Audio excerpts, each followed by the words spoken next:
Olá, sejam bem-vindos a mais um Devocional em Lucas. E dando continuidade aos devocionais, hoje nós leremos Lucas capítulo 11, versículos 1 a 5, que diz assim, Lucas capítulo 11, versículos 1 a 5. Certo dia Jesus estava orando em determinado lugar. Tendo terminado, um dos seus discípulos lhe disse, Senhor, ensina-nos a orar, como João ensinou aos discípulos dele. Ele lhes disse: Quando vocês orarem, digam: Pai, santificado seja o teu nome, venha o teu reino, dá-nos cada dia o nosso pão cotidiano. Perdoa-nos os nossos pecados, pois também perdoamos a todos os que nos devem. E não nos deixes cair em tentação.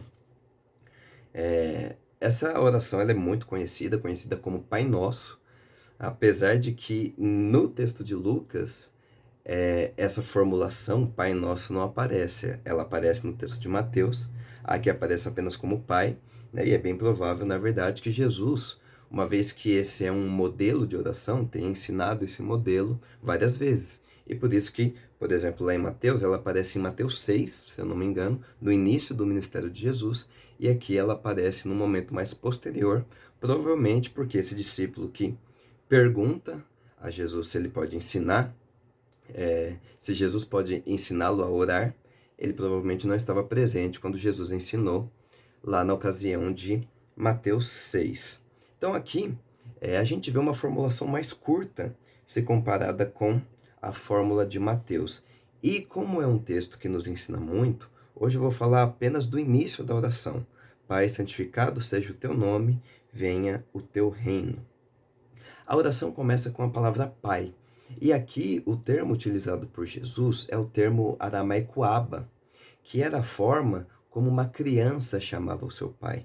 Era uma forma carinhosa e muito íntima de chamar alguém, né? Porque, como eu disse, era usado por crianças ao chamarem o seu pai.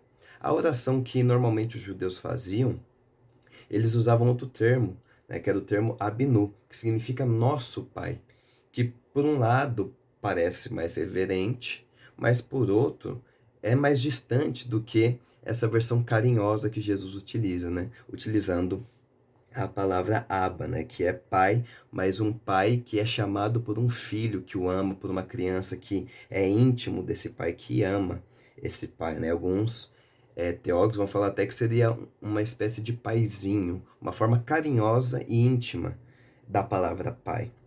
E é interessante que essa oração, a oração modelo que Jesus ensina, ela começa com Deus. Santificado seja o teu nome, venha o teu reino. Vamos ver essas duas frases que Jesus fala aqui e entender melhor o que cada uma delas significa. A primeira delas é santificado seja o teu nome. Convém lembrar que o nome na antiguidade, ele representava mais do que apenas a forma com que a pessoa era nomeada pelas pessoas, era chamada pelas pessoas. O nome na antiguidade, ele representava a totalidade e o caráter da pessoa. E é por isso que algumas pessoas no Antigo Testamento têm seus nomes mudados por Deus, como é o caso de Jacó, que significa enganador e que tem o seu nome mudado para Israel.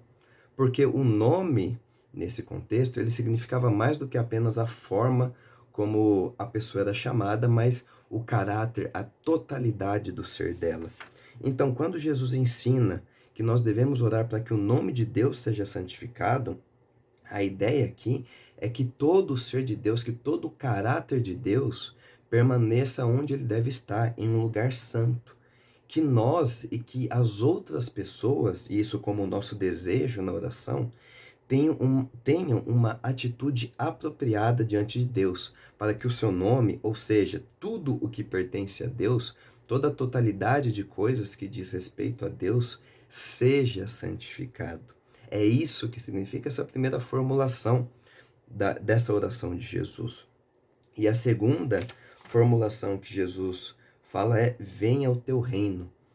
Nos evangelhos, Jesus vai falar constantemente sobre o reino de Deus. O reino de Deus como a realidade uma realidade nova de coisas que é inaugurada com Jesus Cristo. Jesus vai proclamar o reino de Deus, essa nova ordem das coisas que ele traz. E aqui a oração nos ensina a pedir para que esse reino venha.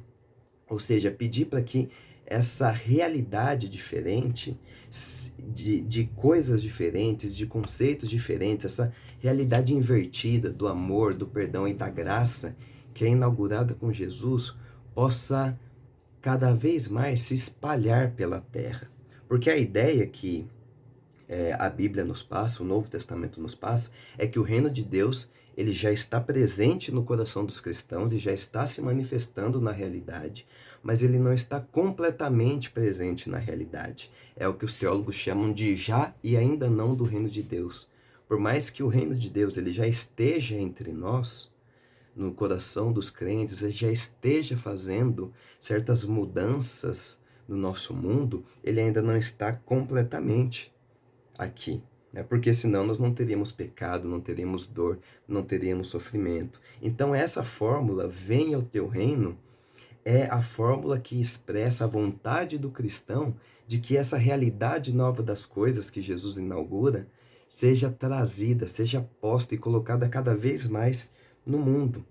E isso também revela que uma vez que esse reino é o reino de Deus, é a vontade de Deus que impera nesse reino. Então, quando um cristão ora essa oração, venha o teu reino, ele está falando também, em outras palavras, que ele deseja que a vontade de Deus em sua vida seja cumprida e que ele possa seguir a vontade de Deus, que é parte do reino de Deus, que Deus governa sobre o mundo, que Deus governe sobre o mundo e sobre a vida, a nossa vida, a vida desse cristão que ora essa formulação. E como eu disse, o próprio fato de Jesus ensinar para a gente orar para esse reino vir, significa que ele ainda não está completamente presente, pelo menos não da forma que Deus planeja que um dia ele estará. E por isso que a gente tem que orar para que essa realidade do reino de Deus, essa realidade da vontade de Deus se manifeste cada vez mais na nossa vida e no mundo em que vivemos. E só essas duas frases que iniciam a oração, elas já nos ensinam que essa oração modelo que Jesus ensina ao seu discípulo, ela é uma oração que de fato só pode ser orada de todo o coração por alguém que de fato quer ser governado por Deus, por alguém que de fato deseja que o nome de Deus, ou seja, as coisas relacionadas a Deus, sejam santificados e que essa realidade nova das coisas venha e se manifeste cada vez mais. Então que possamos orar essa oração, que possamos orar orações que se baseiem nessa oração com esse sentimento. O sentimento e o desejo de que o reino de Deus venha, de que a vontade de Deus seja realizada na nossa vida e no mundo em que vivemos. Deus abençoe e até o próximo devocional.